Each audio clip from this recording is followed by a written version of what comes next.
Stéphane Charbonnier, bonjour. Bonjour. Merci d'avoir accepté cette invitation. Je sais que vous arrivez fraîchement d'Australie puisque vous avez passé quelques années là-bas. Exact. Vous êtes depuis 6 mois au Québec. Vous travaillez pour une compagnie de déménagement. Donc le déménagement, vous connaissez ça. Nous, l'idée dans cette émission, c'est de nous expliquer un petit peu les 7 étapes clés pour déménager au Québec. Alors on imagine nos Français qui ont envie de venir s'installer. Qu'est-ce qu'ils font? Comment que ça se passe? Est-ce qu'ils peuvent amener leur cave avec eux? Est-ce qu'ils sont sûrs de tout récupérer à l'arrivée? Est-ce qu'il va y avoir de la casse? Est-ce qu'il y aura des pannes électroniques? Comment ça se passe pour déménager le piano? Bref, ça m'a l'air très compliqué. Et puis est-ce que c'est coûteux tout ça? Donc on vous écoute. Tout d'abord, il y a bien sûr un coût à tout service. Nous spécialisons dans le déménagement international uniquement. Donc je pense que la première chose à faire, c'est de faire appel à un déménageur spécialisé à l'international. Donc au départ de France, ou quelqu'un ici sur place, comme nous par exemple, mais toujours appel à faire un déménageur international et non pas un transporteur ou ce qu'on peut appeler des freight forward ici à Montréal. Donc quelqu'un qui spécialise dans le déménagement international. Suite à ça, donc faire appel à quelqu'un de reconnu sur la place mondiale du déménagement international, faire un devis. Parce que c'est important, on donne nos affaires, quoi. Des gens qu'on ne connaît pas, ils s'en vont, ils vont traverser l'océan. Effectivement. Alors, on fait affaire avec des compagnies qui sont connues, mais comment savoir si elles sont connues? Quand c'est la première fois qu'on déménage, on ne sait pas. Il y a plusieurs associations en France, comme la Chambre syndicale ou des associations internationaux de déménagement internationaux, telles que la FIDI, Fédération internationale de déménagement internationaux, qui est basée à Bruxelles, ou la Chambre syndicale qui est située en France. Je crois que c'est le point de départ, faire appel à une de ces sociétés-là qui sont référencées et qui font que de l'international. D'accord. C'est la première chose. Alors, une fois qu'on a identifié notre déménageur, ça prend combien de temps pour se préparer à un déménagement? Imaginons une famille avec 2 enfants, un couple, et même un chien aussi, tiens, et puis 2 perruches. J'imagine parce qu'on parle certainement de gens qui viennent immigrer au Québec. Tout à fait, monsieur a un nouvel emploi. D'accord, donc le plus tôt possible, le mieux c'est. Pour faire l'obtention du devis au moment du déménagement, je pense qu'une période de 2 à 3 mois, grand maximum, sachant que les devis sont valables que un certain nombre de jours à cause des hausses du fret. Oui, surtout le coût du pétrole, etc. moment. Donc je dirais entre 2 et 3 mois, faire un devis chez soi pour évaluer un peu le volume à envoyer, ce qui peut être emmené, ce qui ne peut pas être emmené, et d'où là, si on peut emmener du vin, un piano, de l'électronique, suivant le pays de destination.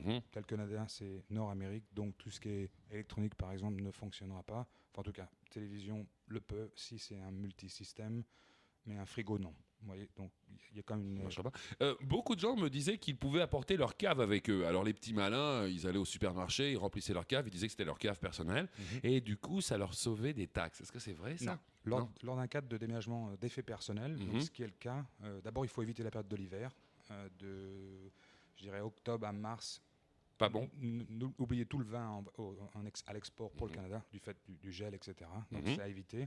Le reste de l'année, vous pouvez l'emmener, mais c'est sujet à droits et taxes. D'accord. Donc, ce qui est très cher, ce qui ne vaut pas le coup. Ça vaut vraiment pas la peine. Donc on est mieux de boire son vin en France pour célébrer le départ au Québec. Voilà. Alors, à moins qu'il y ait une société qui paye un peu derrière et qui peut financer ce déménagement. Ouais.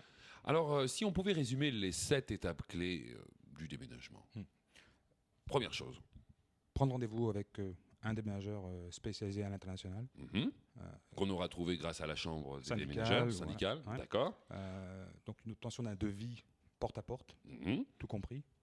Donc on fait un devis. Donc la personne se déplace et suivant le volume estimé, donne un devis résidence. Au moins faire 3 devis, j'imagine. Hein. Il n'y a rien acquis de nos jours, il faut se battre pour tout. Du moment que ce soit 3 devis équivalents par rapport au déménageur demandé. Oui, sans problème. D'accord. Ensuite, on a une devis, on accepte de faire affaire avec telle personne. Voilà, donc bien se préparer à mettre de côté ce qui ne peut pas partir. Donc on oublie le vin, on oublie les appareils ménagers tels que machine à laver, etc. Donc organiser une petite vente de garage, presque. Hein. Pourquoi pas, la famille, la revente, etc. Sélectionner ce qui va partir, bien que ce soit clair pour le déménageur. D'accord. Au niveau de l'emballage, le déménageur fournit tout. Voilà. Fixer une date avec le déménageur pour l'emballage et le chargement du conteneur à résidence en France. D'accord. Ensuite, il peut partir tout de suite en général au port du Havre ou au port de Fos-sur-Mer, qui est Marseille. Fos-sur-Mer, d'accord, Marseille. Marseille ou Le Havre. Ok. Ça part par bateau, ça prend combien de temps pour arriver au Québec? Une semaine à peu près? Porte à porte, enfin port à port, Mhm. Le Havre-Montréal, une dizaine de jours. Donc porte à porte, on aimerait dire 3 à 4 semaines. D'accord, ce qui est relativement rapide. Alors, mais comment qu'il fait le Français quand il envoie toutes ses affaires dans le conteneur et puis il n'a plus rien? Il va à l'hôtel? Vous avez des solutions pour ça? L'hôtel, Chez les souvent amis? chez les amis, Chez les amis? où il retarde son départ, où il vient tout de suite à l'avance pour chercher un logement pour que lorsque ces personnes arrivent conteneur au port arrive. du Main, ils peuvent être livrés tout de suite pour éviter du garde-meuble, des coûts supplémentaires de garde-meuble et de manutention de garde-meuble. Donc D'accord. à éviter. Des conseils à nous donner? Des trucs à éviter? Des pièges?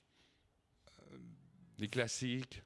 Faire une évaluation bien précise et nette pour qu'il n'y ait pas de surprise. Il n'y a pas de malentendu entre le départ et l'arrivée? Voilà, ouais. Ce qui est inclus, ce qui n'est pas inclus, entre l'emballage, le déballage, l'assurance est en sus, pas en sus, combien, le pourcentage, si c'est bien couvert, tout risque ou contre la perte seulement.